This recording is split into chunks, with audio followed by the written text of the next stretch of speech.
सबसे पहले बात करते हैं उत्तर भारत की, जहां सुबह और रात के समय ठंड का असर लगातार बढ़ता जा रहा है। घना कोहरा कई इलाकों में छाया हुआ है, दृश्यता कम हो रही है, सड़कों पर वाहन रेंगते नजर आ रहे हैं, ठंडी हवाएं हड्डियों तक असर कर रही हैं। पहाड़ी इलाकों से आ रही सर्द हवाओं ने मैदानी क्षेत्रों का तापमान नीचे गिरा दिया है। लोग अलाव का सहारा ले रहे हैं, गर्म कपड़ों की जरूरत बढ़ गई है। मौसम में नमी बढ़ने के कारण ठंड ज्यादा चुभ रही है।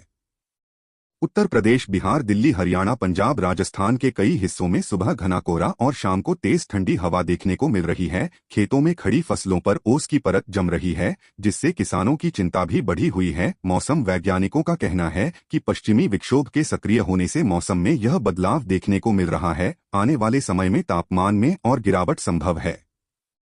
अब बात करते हैं मध्य भारत की, जहां मौसम पूरी तरह से बदलता नजर आ रहा है। कुछ इलाकों में हल्की बारिश तो कुछ इलाकों में बादल छाए हुए हैं। मध्य प्रदेश, छत्तीसगढ़ के कई हिस्सों में हवा की गति तेज हो गई है। दिन में हल्की गर्मी और रात में ठंड का मिला जुला असर देखने को मिल रहा है। मौसम का यह उतार चढ़ाव सेहत के लिए चुनौती बन सकता है।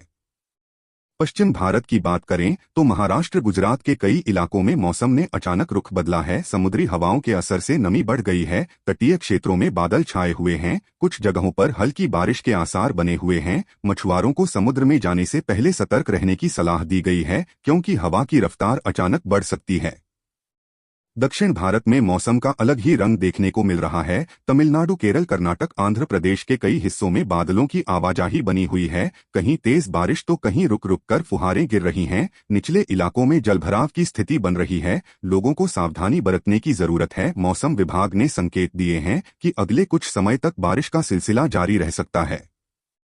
पूर्वी भारत की बात करें तो पश्चिम बंगाल, ओडिशा, झारखंड, असम के कई इलाकों में मौसम नम बना हुआ है। बादलों के कारण धूप कम निकल रही है, हवा में ठंडक घुल गई है। कुछ जगहों पर हल्की बारिश की संभावना जताई जा रही है, जिससे तापमान में गिरावट दर्ज। एक मजबूत एंटी साइक्लोनिक सर्कुलेशन बना हुआ है, जो नमी को जमीन के करीब रोके हुए है। इसी वजह से सूरज की किरणें धरातल तक नहीं पहुंच पा रही हैं और दिन का तापमान लगातार गिरता जा रहा है। यदि हवा की गति में सुधार होता है और पछुआ हवाएं तेज चलती हैं, तभी इस कोहरे की चादर के फटने की उम्मीद की जा सकती है। हालांकि आने वाले 3 से 4 दिनों तक अधिकांश राज्यों में धूप निकलने की संभावना बहुत ही कम जताई जा रही है, और अगर धूप निकलती भी है तो वह बहुत ही हल्की और बेअसर होगी, जिससे ठिठुरन से कोई खास राहत मिलने वाली नहीं है। इसके साथ ही एक नया पश्चिमी विक्षोभ हिमालयी क्षेत्रों की ओर बढ़ रहा है, जो पूरे मैदानी इलाकों के मौसम को बदलने वाला है। इस विक्षोभ के प्रभाव से राजस्थान, पंजाब और हरियाणा के कुछ हिस्सों में गरज के साथ हल्की से मध्यम बारिश होने के संकेत मिल रहे हैं।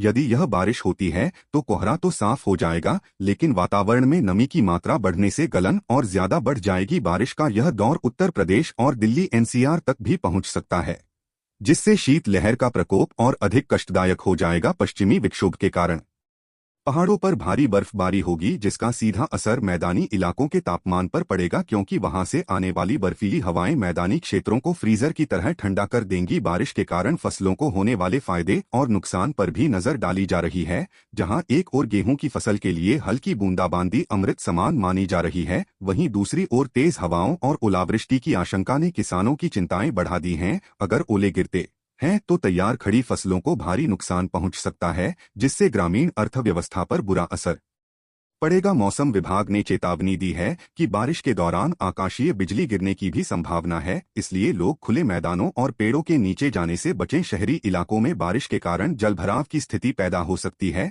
जिससे यातायात और अधिक प्रभावित होगा। पहले से ही कोहरे की वजह से ट्रेनें और बसें लेट चल रही हैं, और अब बारिश सड़कों पर फिसलन पैदा कर देगी, जिससे दुर्घटनाओं का खतरा और बढ़ जाएगा। सूरज के न निकलने से सोलर पैनलों के माध्यम से बिजली उत्पादन करने वाले क्षेत्रों में भी समस्या आ रही है, और सौर ऊर्जा पर निर्भर वाले दिनों में सर्दी का सितम और भी गहरा सकता है, जिसके लिए प्रशासन ने रेड अलर्ट जारी कर दिया है। कोहरे की चादर इतनी घनी है कि दिन के समय भी गाड़ियों को हेडलाइट जलाकर चलना पड़ रहा है, और राष्ट्रीय राजमार्गों पर दुर्घटनाओं की खबरें भी सामने आ रही हैं। सरकार ने एडवाइजरी जारी करते हुए कहा है कि लोग बहुत जरूरी होने पर ही घर से बाहर निकलें और सफर के दौरान विशेष सावधानी बरतें। विशेष रूप से रात के समय यात्रा करने से बचें, क्योंकि दृश्यता कम होने के कारण जोखिम बहुत बढ़ जाता है। स्थानीय नगर निगमों द्वारा जगह जगह अलाव जलाए जा रहे हैं